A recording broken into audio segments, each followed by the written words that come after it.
Asha message about prayer. Prayer ఎంత ప్రాముఖ్యమైనదో ఆశ 14వ సంవత్సరం వయసులో ఈ మెసేజ్ పరిశుద్ధాత్మ ద్వారా చెప్పి ఉన్నది. Praise the lord. మోషే కొండ మీదకి వెళ్ళి చేతులెత్తి ప్రార్థిస్తుంటే దేవుడు ఆ అమాలేకీయులను ఓడించి ఇశ్రాయేలు ప్రజలకి జయమిస్తున్నారు. అయితే మోషే చేతులు ఏమయ్యాయి? బరువెక్కి. మోషే చేతులు బరువెక్కి. ఎంతసేపు నా ముసలోడు అలా చేతులు ఎత్తుకొని ఉంటాడు? ఈ కాలంలో ఎవరెట్లే మోకాలేసి పెద్ద మోకాల మీద చేతులు ఎత్తి ప్రార్థన చేయడానికి ఒళ్ళు బతుకుని చూపిస్తున్నారు. మోకాలు వేస్తే కాలు పొంగిపోతాయేమో, చేతులు ఎత్తే చేతులు నొప్పులు వచ్చేస్తాయేమో అని వెనకడు చేస్తున్నారు. అయితే 80 సంవత్సరాలు దాటిన ముసలోడు ఎంతసేపు చేతులు ఎత్తుకొని ఉంటారు? అయితే ఆరోను హురు వచ్చి ఒక్కొక్క చేయిని మోసే చేయిని ఆయన ఒక బండ వేసి ఆ బండ మీద మోసేని కూర్చోబెట్టి ఒక్కొక్క చేయిని ఇద్దరు కలిపి ఎత్తి పట్టుకొని ఉన్నారు.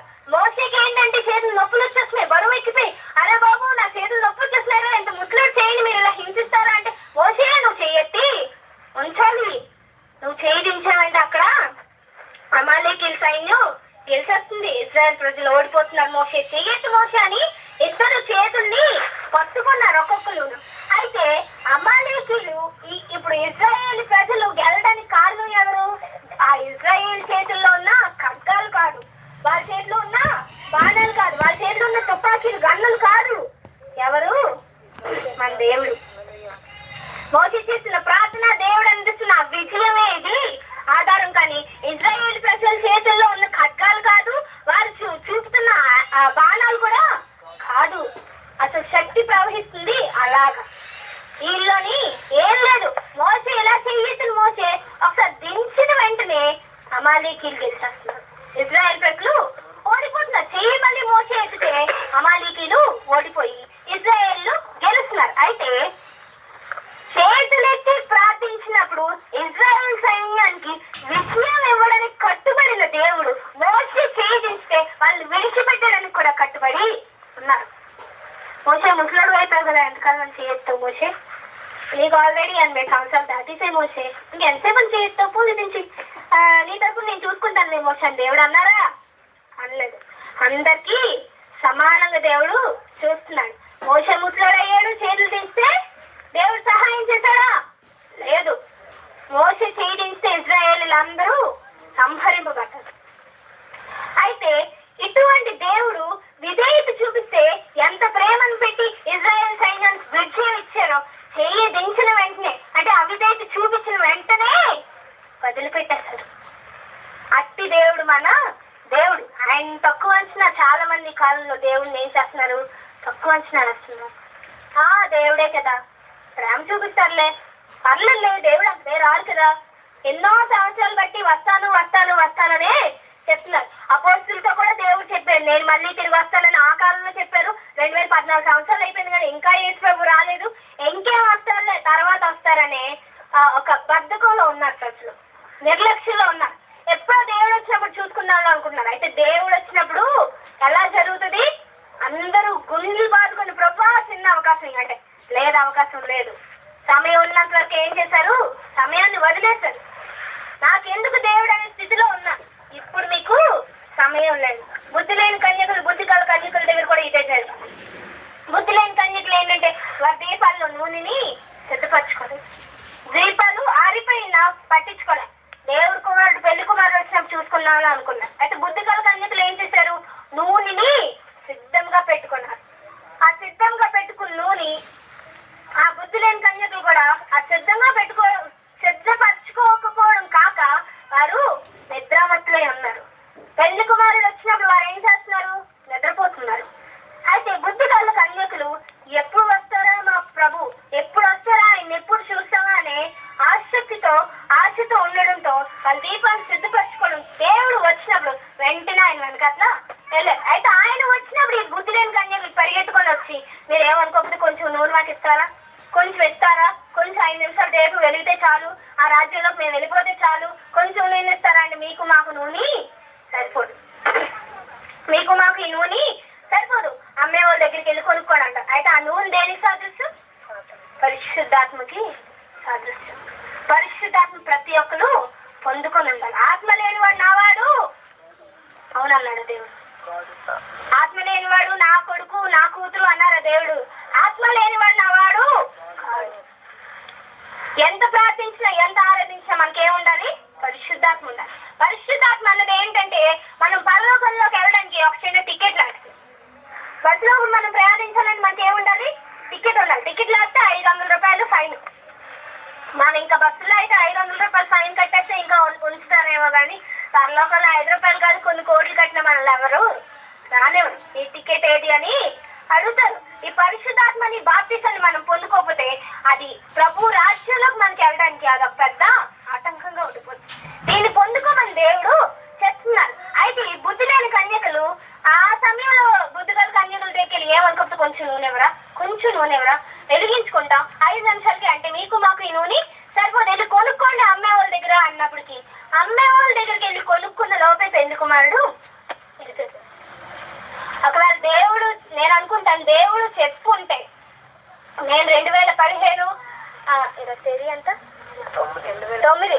2015 9వ నవంబర్ లో వచ్చి ఉంటాను అని అన్నారనుకో, 2014 అంతా హాయిగానే ఉంటారు అందరూ.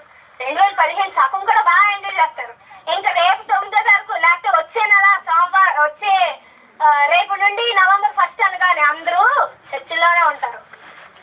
ఏం చేస్తారు? జాబులకు వెళ్ళరు. జాబ్ పాటపో అని ప్రభు రాకడ వచ్చేస్తుంది మేము సిద్ధంగా ఉండాలని జాబులకు వెళ్ళరు. డబ్బులు ఉండవు, తిండి ఉండదు, నీరుండవు. ఉపవాసంతో దేవుని సన్నిధిలో ప్రభా పరిశుద్ధాత్మ నీవు ప్రభా పరిశుద్ధపరచు పాపాన్ని తొలగి క్షమించని వెంటనే ప్రార్థన చేస్తారు. కానీ దేవుడు చెప్పలేదు ఇప్పుడు వరకు ఎప్పుడు వస్తారో అన్నది తండ్రికి తప్ప ఇంకెవరికి తెలియదని దేవుడు చెప్పారు. ఆయన స్వయాన దూతలకు కూడా ఆయన రాకడి ఎప్పుడు అనేది తెలియదు. దేవుడు చెప్పి ఉంటే మాత్రం అంతవరకు ప్రజలు బాగా నిర్లక్ష్యంతో ఉంటారు. ఇంకా దేవుడు వద్దు ఏది వద్దు, నాకు నా ఎంజాయ్మెంటే చాలు, నేను సంతోషించాలి ఈ భూమిలో అంటారు. అయితే ఎంజాయ్మెంట్ చాలా మంది ఏమంటారంటే లైఫ్ ఇస్ బ్యూటిఫుల్ ఎంజాయ్ అంటారు. అఫ్ కోర్స్ కరెక్టే, లైఫ్ నిజంగానే అందమైంది, దాన్ని మనం ఎంజాయ్ చేయాలి. అది ఎంజాయ్మెంట్ చేసుకోవాలి ఉండడం అంటే దానికి ఒక ఉదాహరణ చెప్తారు. నీళ్ళు మనకి చాలా ఇంపార్టెంట్. నీళ్ళు లేకపోతే బ్రతకగలరా? తిండి లేకపోయినా ఉంటారు కానీ నీళ్ళు లేకపోతే ఉండగలరా? ఉండలేరు. ఇప్పుడు మన దేవుని బిడ్డలు ఉపవాసం చేశారంటే అన్నం వదిలేస్తారు, నీళ్ళు తాగుతూ ఉంటారు కదా. నీళ్ళు చాలా అవసరం శరీరం. నీళ్ళు అవసరం కదా, రోజంతా బాటిల్ తెచ్చుకొని తాగుతానే ఉంటే ఏమవుతుంది? ఒకసారి కడుపు పొంగిపోయి పేలిపోతుంది. అలాగే ఎంజాయ్మెంట్ కూడా అవసరం అని 5 నిమిషాలు ఏదో అంటే సినిమాలు చూడమని సీరియల్ చూడమని డ్రింకులు తాగమని కాదు, కానీ 5 నిమిషాలు ఏదో బయటికి వెళ్ళడం ఇంట్లోకి రావడం ఇవి చూసుకోవచ్చు. కానీ enjoyment life is beautiful enjoy అనుకొని జీవితం అంతా తాగుతూ తిరుగుతూ సినిమాలు చూస్తూ సీరియల్ చూస్తూ సిగరెట్ తాగుతూ ఆ జీవితాన్ని అంతా వ్యర్థం చేసుకున్నట్టు ఒకేసారి జీవితం పాడైపోతుంది. అవసరం కదా అని దానికి అవసరానికి తగ్గానే తీసుకోవాలి. ఎక్కువగా తీసుకుంటే అది అధికం అయిపోయి మనకి హాని కలిగిస్తుంది. ప్రతి ఒక్క దానికి ఒక లిమిట్ ఉంది. అలాగే జీవితంలో ఎంజాయ్మెంట్ కూడా ఒక లిమిట్ పెట్టారు దేవుడు. ఎక్స్ట్రా చేసాం అనుకో రియాక్షన్ వచ్చేస్తే జాగ్రత్త అని దేవుడు చెప్తారు. మనం ఎప్పుడు జాగ్రత్తలో ఉండాలి, మన లిమిట్ లో ఉండాలి. కానీ అన్నిటికీ భూమి మీద లిమిట్ ఉంది, కానీ ఒక్క విషయానికి మాత్రం లిమిట్ లేదు. ఏంటో చెప్పండి? ప్రార్థన సమయానికి లిమిట్ లేదు.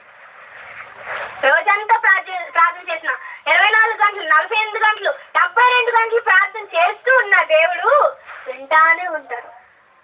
ఆయన ప్రార్థనకి చాలు బిడ్డ ఆపై దీనికి ఒక లిమిట్ ఉంది, నువ్వు ఎంతసేపు చేయకూడదని దేవుడు చెప్పారా? లేదు. ఎంతసేపు మనం దేవుడిని ఆరాధించిన, ఎంతసేపు ప్రార్థించిన, ఎంతసేపు బైబిల్ చదివినా దేవుడు కాదండు. దానికి లిమిట్ లేదు. మనం నచ్చినట్టు ఎంతసేపు అయినా ప్రభువులో ఆనందించవచ్చు, ఎంతసేపు అయినా దేవుణ్ణి స్తుతిస్తూ గడపవచ్చు. దానికి లిమిట్ లేదు. కానీ మిగతా అన్నిటికీ లిమిట్ ఉంది. మనం తిన్న తిండికి లిమిట్ ఉంది, తాగే నీరుకి లిమిట్ ఉంది, మనం మన ప్రయాణించే మన వెహికల్స్ కూడా లిమిట్ ఉంది. చెప్తారు కదా ఇంత దూరమే వెళ్తుంది, అంత నుంచి వెళ్ళదు, మళ్ళీ దానికి డ్రింక్ వేస్తేనే అది కదులుతుంది, లేకపోతే కదలదని చెప్తారు. అలాగే ప్రతి ఒక్క దానికి ఒక లిమిట్ ఉంది. కానీ మనం ప్రార్థన చేస్తే మన ప్రార్థనకి మన దేవుని కల్పించే స్థుతులకి మాత్రం లిమిట్ లేదు. ఎందుకంటే ఆ లిమిట్ లేని త్యాగాన్ని మన దేవుడు మన కోసం కలువరిశిలో చేశారు. హల్లెలూయా, హల్లెలూయా, హల్లెలూయా.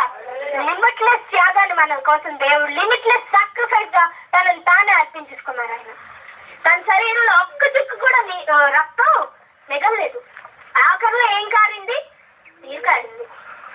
బల్లం పొట్టు పొడిచినప్పుడు ఏం కారింది? రక్తం కాదు, నీరు కారింది. దాని అర్థం ఏంటంటే లూకు ఒక వైద్యుడు, డాక్టర్. అయితే లూక్ చెప్తుంది ఏంటంటే ఆఖరిలో రక్తం శరీరంలో ఉండి మామూలుగా చెమట కారేది లేదు. శరీరంలో గాయం అయినప్పుడు నీరు వచ్చిందంటే దాని అర్థం ఏంటి? శరీరంలో ఒక్క చుక్క కూడా రక్తం లేనట్టు. మన దేవుడు మన కోసం ఆ శరీరంలో ఆ నీటిని కూడా ఉంచుకోలేదు.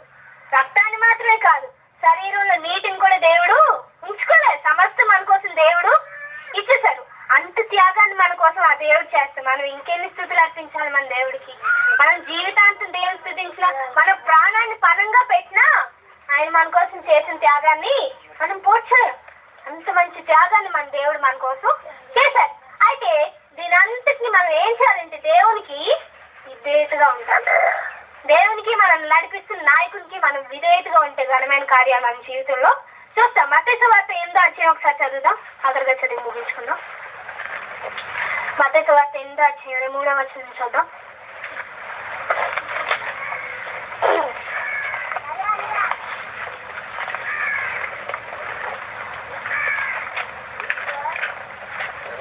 మత్తయి సువార్త 8వ అధ్యాయం 3వ వచనం చూద్దాం. ఆయన ద్రోణి ఎత్తినప్పుడు ఆయన శిష్యులు ఆయన వెంట వెళ్ళారు. కొంత సముద్రం మీద తుఫాను లేచినంత ఆ ద్రోణి అలలతో కప్పబడిన.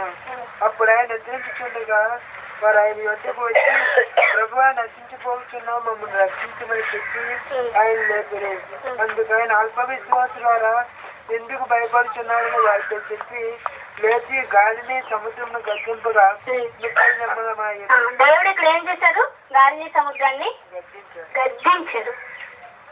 గాలి అయిపో అమ్మ, దయచేసి అయిపో అని అన్నారా దేవుడు? లేదు. సముద్రం అలల్లారా అయిపోండి, మీకెందుకు దేవుడు అయిపోండి అని దేవుడు అలా గర్జించారు. ఆగా అనగానే ఆగిపోయింది. దేవుడికి సృష్టిని కూడా అధికారంలో పెట్టుకునే శక్తి మన దేవునికి ఉంది. ఆ దేవుని పిల్లలుగా మనకు కూడా ఉంది. హల్లెలూయా, హల్లెలూయా. దేవుడికి ఉన్నదంటే దేవుని పిల్లలుగా మనకు కూడా ఉంది. అధికారాన్ని మనం వినియోగించుకోవాలి. శిష్యులందరూ భయపడిపోయారు. ఆ సముద్ర అలలను చూసి, కొండపోత వర్షాన్ని చూసి వణికిపోయారు. శిష్యులందరూ భయపడిపోయారు, విశ్వాసాన్ని కోల్పోయారు. ఏంటంటే వారు ప్రభువులే ప్రభా నిద్రపోతున్నాం, లేకు లేకు, నేను ఇక్కడ నశించిపోతున్నామంటే దేవుడు ఏమంటారంటే అల్ప విశ్వాసులారా అంటారు. వాళ్ళు ఏమన్నారు? అల్ప విశ్వాసులారా, ఎంతకాలం నేను మీతో ఉంటాను? ఎందుకు? ఏంటి భయం మీకు? నా బిడ్డలు కదా మీరు ఒక్క మాట పలికితే రాగదా అని దేవుడు నిరూపించి చూపించారు. దేవుడు ఏం చెప్పారంటే, నా యందు విశ్వాసం ఉంచి మీరు ఎన్నో ఘనమైన నేను చేసిన కార్యాలు చేస్తారు అని అన్న తర్వాత దాన్ని ఫుల్ స్టాప్ పెట్టారా? దాని తర్వాత ఇంకో వర్డ్ చెప్పారు, వాటికంటే గొప్ప కార్యాలు చేస్తారని దేవుడు చెప్పారు. హల్లెలూయా. దేవుడు ఏం చేశారు? భూమి మీద చనిపోయిన వాళ్ళు లేపారు, వ్యాధిగ్రస్తులను బాగు చేశారు, ఇంకా అన్ని కార్యాలు, ఎన్నో ఘనమైన కార్యాలు దేవుడి భూమి మీద చేశారు. అయితే దేవుడు ఏమంటున్నారంటే, నేను చేసిన కార్యాలు గొప్ప అనుకుంటున్నారా? నాకన్నా గొప్ప కార్యాలు మీరు జరిగిస్తారు. అయితే మనం ఏం చేయాలి? దేవుని యందు విశ్వాసం ఉంచాలి. నా యందు విశ్వాసం కలవాడు అని దేవుడు అన్నారు. ఎవరన్నారు? మామూలుగా మీరు నడిచే ప్రజలారా మీరు ప్రార్థిస్తేనే అవుతుంది, లేకపోతే బండి మీద వెళ్ళారా మీరు ప్రార్థిస్తేనే అవుతుంది, లేకపోతే బస్సు ఎక్కి వెళ్ళారా మీరు చేస్తేనే అవుతుంది, లేకపోతే నిలబడి చేసారా మీరు చేస్తేనే అవుతుంది అన్నారా?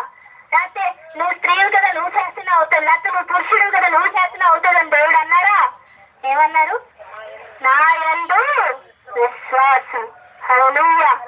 అది స్త్రీయో పురుషుడు, నడిచినావా నిలిచినావా కూర్చున్నావా అని దేవుడు చూడరు. దేవుడు ఏం చూస్తారంటే విశ్వాసాన్ని చూస్తారు. విశ్వాస లెవెల్స్ ఎంత ఎక్కువగా ఉంటే, ఎంత అధికంగా ఉంటే అంత మేలుని మనం అనుభవిస్తాం. అయితే ప్రతి దానికి విశ్వాసం రావాలన్నా విధేయత అన్నది ముందుగా నడుస్తుంది. ఏ పనికైనా ముందుగా నడిచేది ఏంటంటే విధేయత. విధేయత మనం చూపించినట్టయితే ఆ కార్యాలన్నింటినీ మనం జీవితంలో అనుభవిస్తాం. అయితే ఇప్పుడు సైక్లోన్ వచ్చింది, తుఫాన్ వచ్చింది, అందరూ ఎన్నో కోల్పోయారు, చాలా నష్టం కూడా జరిగింది.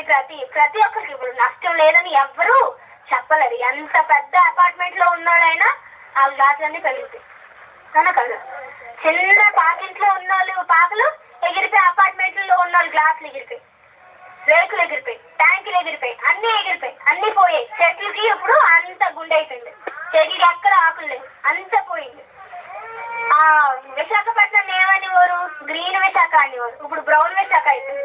ఎక్కడ గ్రీన్నెస్ కనిపించట్లేదు, ఎక్కడ పచ్చదనం లేదు, అంత బ్రౌన్ గా అయిపోయింది, ఆకులన్నీ పోయి. అయితే అందరూ బాధపడుతున్నారు. నిజంగానే బాధాకరమైంది. కానీ మనం వాక్యంలో చూసినట్టయితే రోమాకు రాసిన పత్రిక 8వ వచ్చిన చదువుదాం. గుర్తున్నాను చెప్పండి. రోమా 8:28 ఏముంటది? దేవుడు తన సంకల్పం దేవుడు సమస్తం సమకూరి జరుగుతున్నాయి. దేవుడు ప్రేమించే వారికి అనగా ఆయన సంకల్పం చొప్పున విలువబడిన వారికి మేలు కొరుగుటకై సమస్తము సమకూడి జరుగుతున్నది.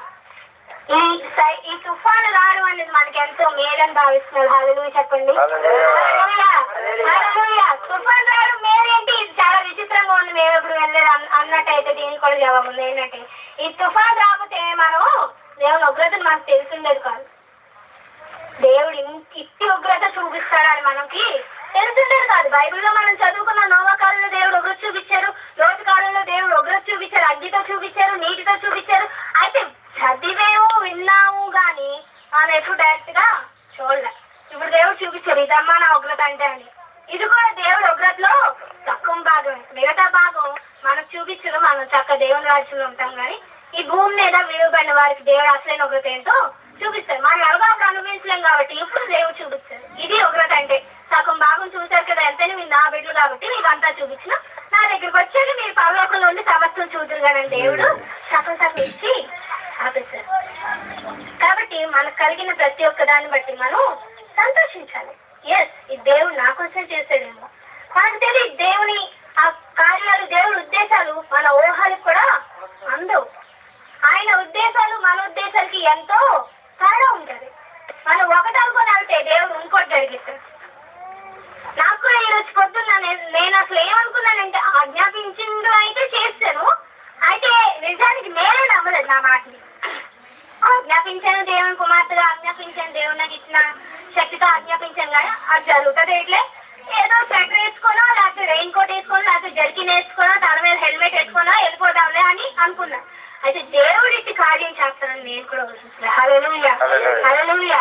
ఊహకు అందని కార్యాలు జరిగించే దేవుడు మన దేవుడు. మనం ఊహించాం ఎన్నో కార్యాలు దేవుడు జరిగిస్తాడు. ఎట్టి వారికైనా దేవుడు జరిగిస్తారు. కానీ వాళ్ళు ఏమన్నారు? దేవుణ్ణి ప్రేమించే వారికి అనగా దేవుడు సంకల్పం. Hallelujah. Praise the Lord.